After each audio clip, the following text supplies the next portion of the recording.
Oui, bien-aimé, je bénis l'Éternel Dieu, le Dieu d'alliance, la voix du Christ. Je te bénis aussi, toi qui as accepté d'être en ces lieux. J'ai béni encore Dieu parce qu'il nous a donné la force. Il a permis à ce que les lots, dimanche, il y a le 9 mai 2021, il est tellement merveilleux, ce grand Dieu. Mais je ne peux pas commencer à parler de la part du Seigneur sans toutefois présenter excuse Nanga parce que je sais que je suis un peu en retard. Amen. Par rapport au programme parce que déjà à 11h, ils avaient prévu la prédication. Mais j'étais quelque part, il y a une sœur avec qui on prie ensemble aussi, elle est en France, avec depuis 9h. Parce que c'est très urgent. Maman a zobé là sérieusement à Wanaki. Donc je devrais d'abord intervenir dans Katia Kawana avant Yakoya na Wesika. Alléluia. Donc je présente mes excuses. Sogo Betsama qui n'est pas pour en retard, excuse-moi. Si nous avons accepté cela, clairement le Seigneur.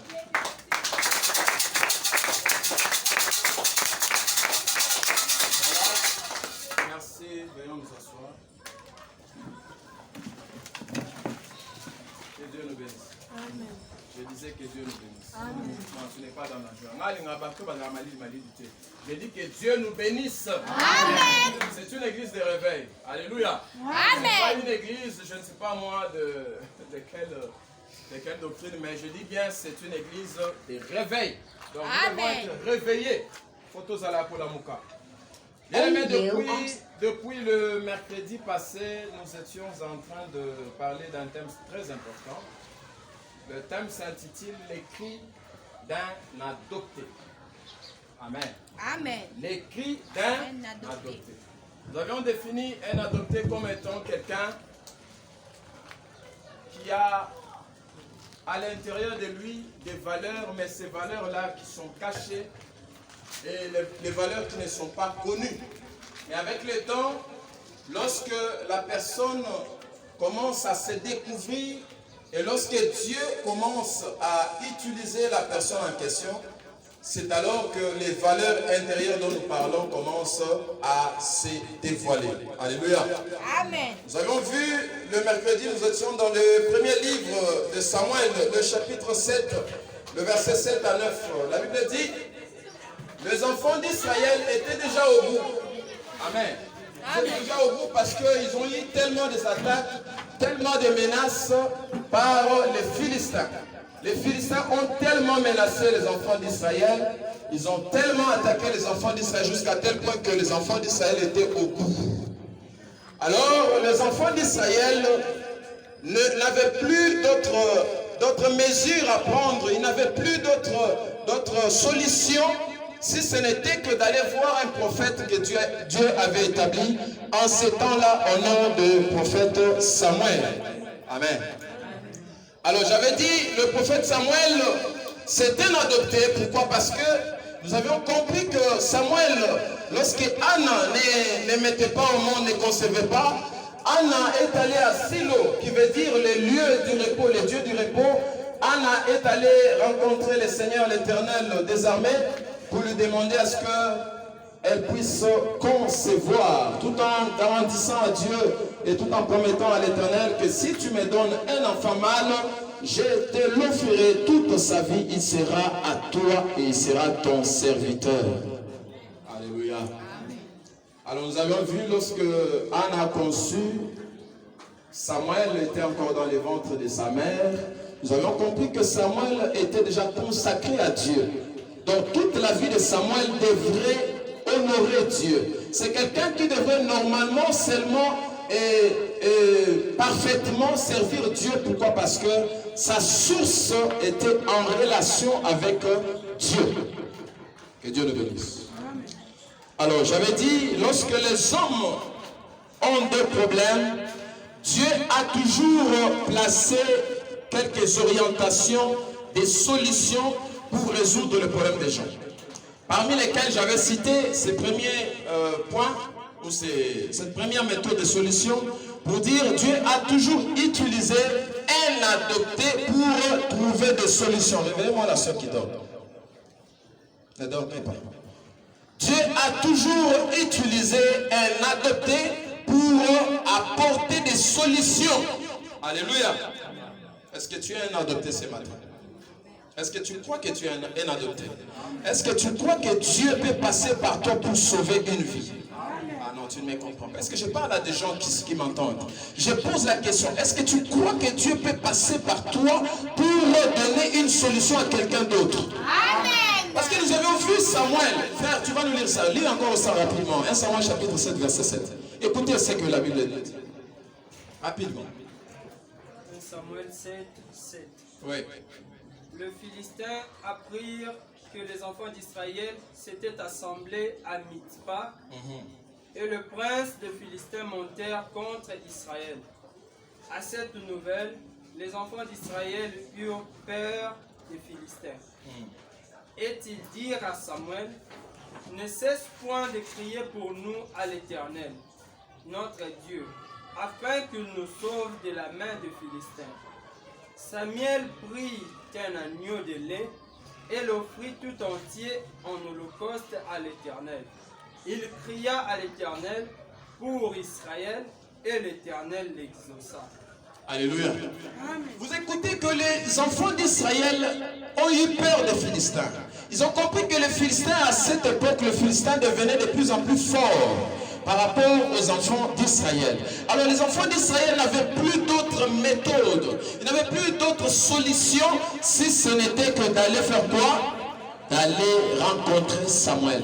Ils sont allés rencontrer Samuel tout en disant à Samuel, nous te demandons de ne pas cesser de crier à l'Éternel. Je me pose une question. Qui avait dit aux enfants d'Israël que Samuel devrait être une solution pour eux? Amen.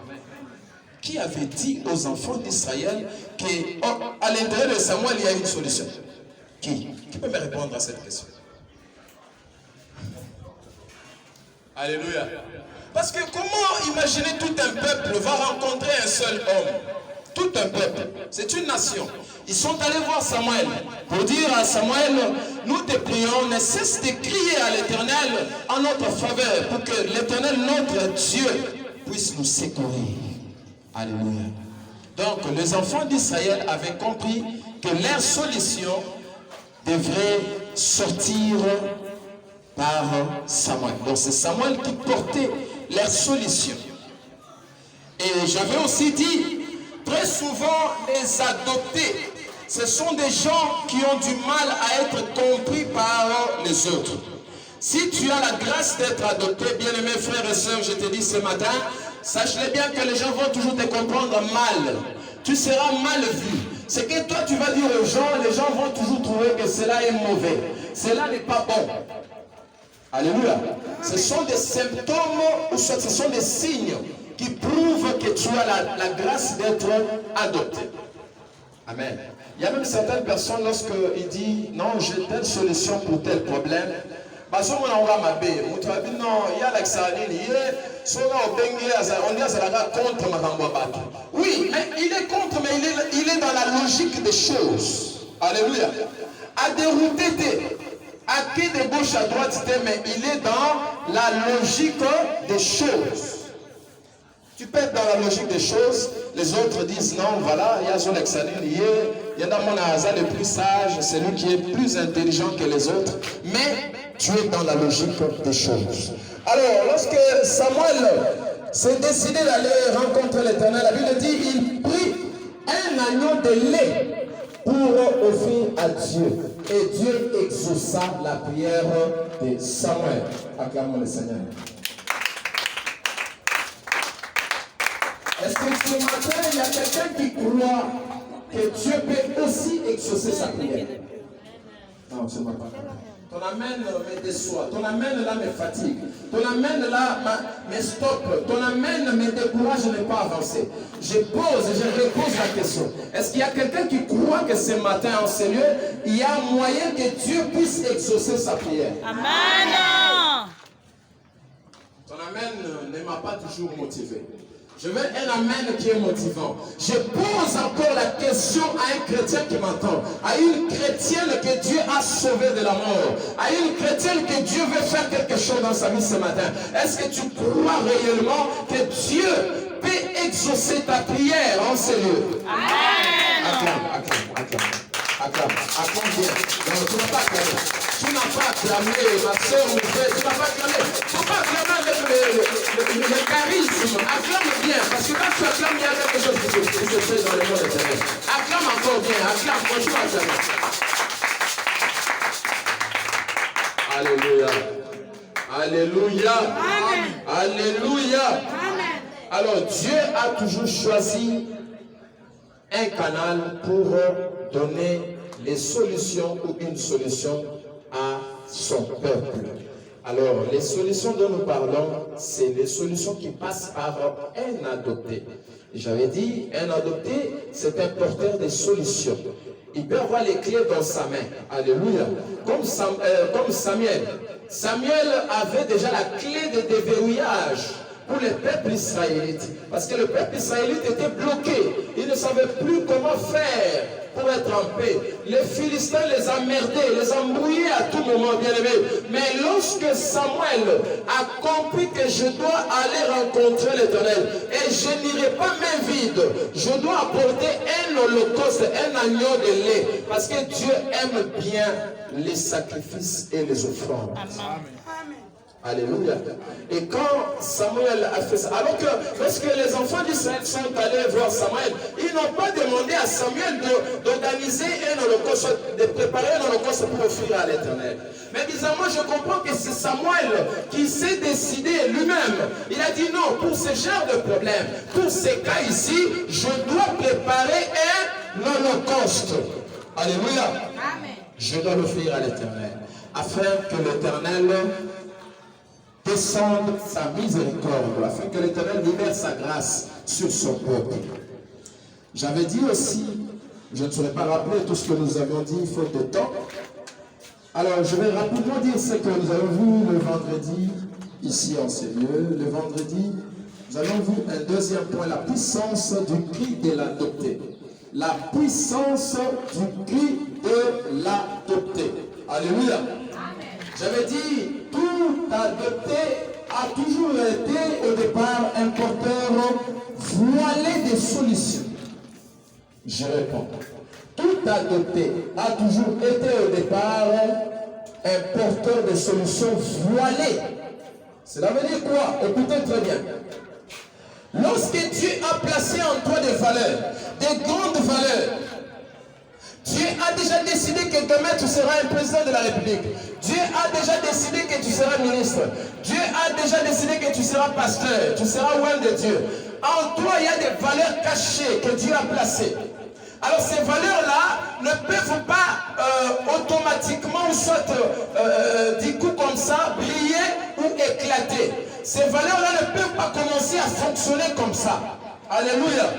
Les valeurs doivent d'abord passer par un voile. Non, tu n'as pas compris. Les valeurs doivent d'abord passer par un voile. Regardez, une fois je prêchais sur l'histoire de Anna. J'ai dit Anna veut dire grâce. Anna a été mariée par Elkana. Elkana qui avait deux femmes. Anna était la deuxième femme. La première femme s'appelait Pénina. Pénina qui veut dire bijou. Anna qui veut dire grâce. Écoutez, entre les deux significations des noms de personnes. Pénina était la première personne à concevoir dans le mariage. Elle a mis au monde beaucoup des enfants. Anna ne concevait pas, elle n'avait pas d'enfants. Mais écoutez ce qui s'est passé. Lorsque Pénina avait déjà des enfants, elle se mettait à se moquer à tout moment, de temps en temps, à Anna. Tout en disant à Anna, voilà,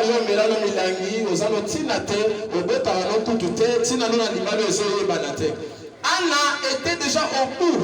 La Bible dit à chaque fois que Anna quittait Asilo, qui veut dire lieu du repos, Dieu du repos, elle retournait à la maison, elle rencontrait toujours de problèmes avec Pénina. Pénina l'insultait, Pénina l'accusait de plusieurs choses. Alors un jour, elle s'est décidée d'aller rencontrer l'Éternel pour avoir le repos. Et cette fois-là, ce n'était plus le repos temporaire, mais c'était le repos éternel. Elle a demandé à Dieu, elle a changé sa prière, elle a dit à Dieu, si tu me donnes un enfant mâle, je te l'offrirai. Et toute sa vie, il sera ton serviteur. C'est alors que Dieu a compris que dans ça, il y a mon intérêt. Dieu a libéré Samuel. Écoutez, Anna a mis au monde seulement un seul fils, s'il vous plaît. Par rapport à Pénina qui avait beaucoup d'enfants. Et les garçons et les filles. Mais lisez la Bible, vous ne verrez pas l'histoire des enfants de Pénina citée. Alléluia. Vous ne verrez jamais l'histoire des enfants de Pénina. Vous ne le verrez pas dans la Bible. Mais Samuel, qui était le seul, le fils unique de Anna, et jusqu'à aujourd'hui, nous parlons de Samuel. Pourquoi? Parce que Anna était grasse. Alléluia. En d'autres termes, je peux aussi dire que Anna était aussi un adopté. Amen. Parce qu'elle avait la solution. Regardez qu'Elkana, son mari, n'avait pas de solution à proposer à Anna pour que Anna puisse donner un enfant. C'est Anna elle-même qui s'est décidée de dire non, cette fois-ci, j'irai à Silo pour rencontrer l'Éternel, lui dire non, en tout cas, si tu me donnes un enfant mâle, je te l'offrirai. Alléluia. Bah, porteur, il y a ma solution, bah, ça la va, bah, trop bizarre. Amen. Bah, comprenez la beauté. Pour comprendre un adopté, quelqu'un qui détient la solution d'une génération ou d'une nation ou d'un peuple, tu dois avoir les yeux de la foi. J'avais parlé des yeux de la foi. Alléluia. Parce que regardez que pendant que Pénina se moquait de Anna, Pénina ne savait pas que dans Katia Anna, il y a une valeur. La valeur. Et une très grande valeur. Parce qu'Anna a sorti un grand prophète au nom de Samuel. Et le prophète, le seul prophète qui a oint 2 rois dans les Écritures. Samuel a oint 2 rois dans la Bible. Il a oint d'abord le roi Saoul et il a oint David. Alléluia. Mais moi, est-ce que tu comprends ces choses? Si tu comprends, acclame le Seigneur. Donc, dans ta vie, tu dois comprendre que parfois, si les choses ne marchent pas, si les gens ne te comprennent pas, si les gens sont là seulement pour t'accuser, pour te calomnier, pour te faire du mal, pour toujours te torturer, oh bien-aimé, je te dis que ce sont des signes qui prouvent que tu es un adopté.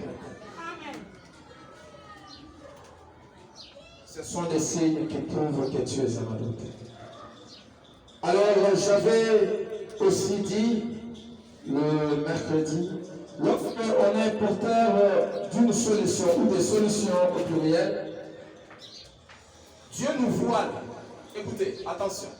Tous les voiles ne sont pas toujours du diable. C'est vrai, il y a aussi le diable qui nous voile. Amen. Il y a le diable qui nous voile aussi. Diable bando qui va zoa masque moko balati sayo. Balingite ke yongala.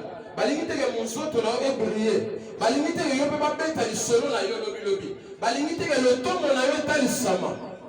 Alléluia. Le diable peut aussi faire ça. Mais je te jure que très souvent, si nos valeurs sont cachées, si nos valeurs ne sont pas encore dévoilées, c'est parce que Dieu veut que tu sois d'abord sous une voile. Ne dors pas, ma soeur. Alléluia. Zamba limouza wana katia voile. Parce que na katia voile wana, il est en train de te tailler. Il prépare quelque chose. Écoutez, j'avais dit aussi le vendredi, les grandes constructions du monde. Alléluia. Ne se construisent jamais publiquement exposées comme ça. Est-ce que vous êtes d'accord avec moi? Amen. Un exemple typique que je vous donne. Regardez lorsque le président de notre pays a lancé l'opération des 100 jours pour construire les sauts des moutons et consorts. Lorsqu'on a commencé cette histoire-là des sauts des moutons, qu'est-ce qu'on a fait? La première des choses, on a commencé par encercler. Alléluia. On a fait des clôtures en tôle. Et j'avais dit le vendredi, les gens qui étaient ignorants, les gens qui ne savaient pas qu'à l'intérieur de cette tôle-là, il y a des valeurs. D'abord qu'on minimisait œuvre. Ils ont commencé à critiquer.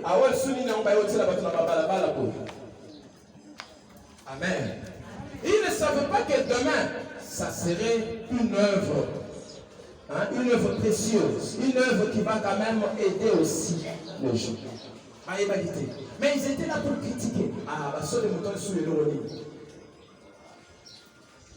Mais aujourd'hui, je vois, même les Wewa, ils ont l'envie de monter sur les sécurités. Alléluia. Ils ont fait ça, ils sont retournés sur le matériel. Attends, j'ai vu même des gens en train de prendre des photos shooting au-dessus là-bas.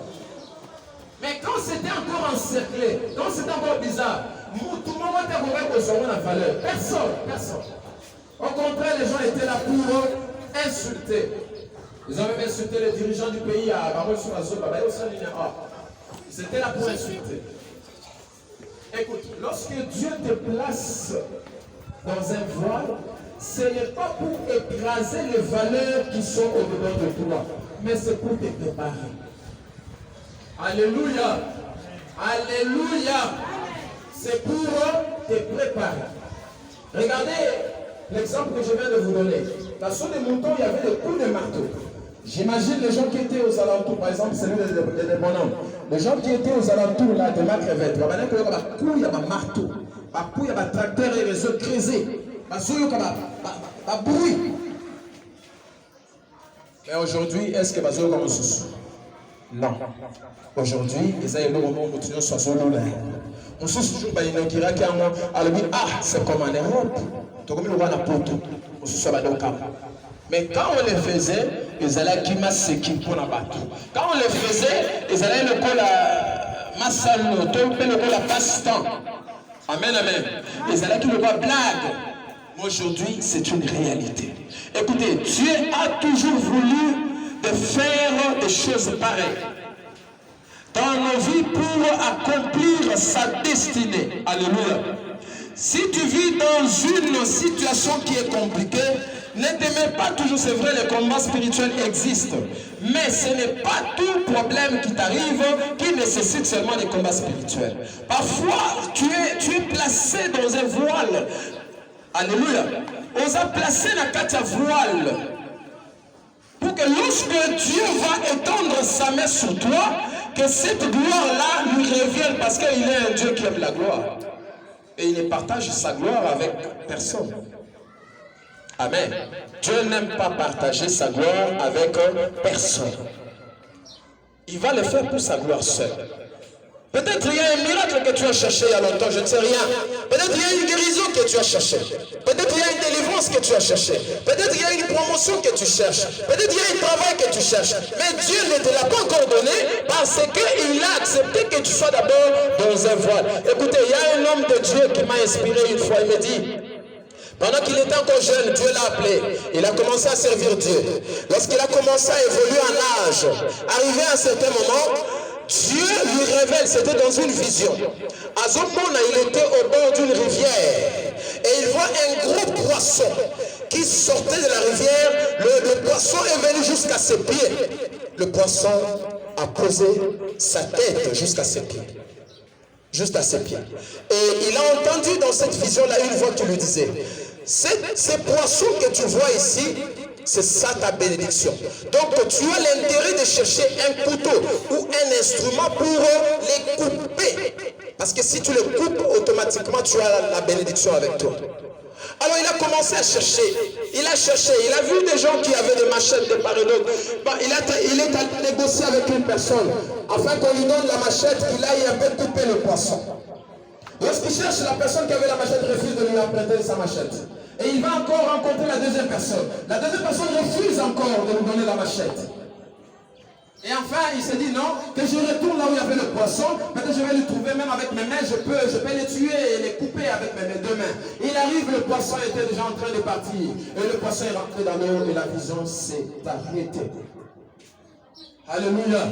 Lorsqu'il est allé voir un homme de Dieu pour lui expliquer la vision, l'homme de Dieu a dit, pendant que tu m'expliques la vision, j'ai eu mal au cœur parce que tu as raté la bénédiction, mais persévère encore avec Dieu. Amen. Et lorsqu'il a grandi, il a compris que dans sa vie, il y avait beaucoup de combats. C'est alors qu'il se décide en disant, Dieu savait pourquoi il n'avait pas permis qu'il ait ce poisson-là pendant qu'il était encore jeune. De peur qu'il soit écrasé par les sorciers.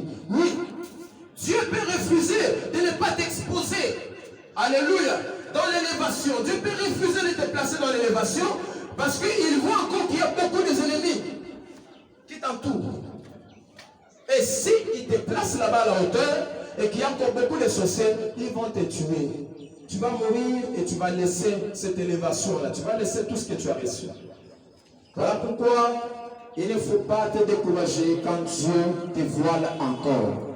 Il ne faut pas te décourager quand Dieu t'a encore placé dans un voile. Amen. Tu vas persévérer. Acclamons le roi des rois. Et aussi, frère, lis-nous Matthieu chapitre 16, verset 17. Matthieu chapitre 16, verset 17.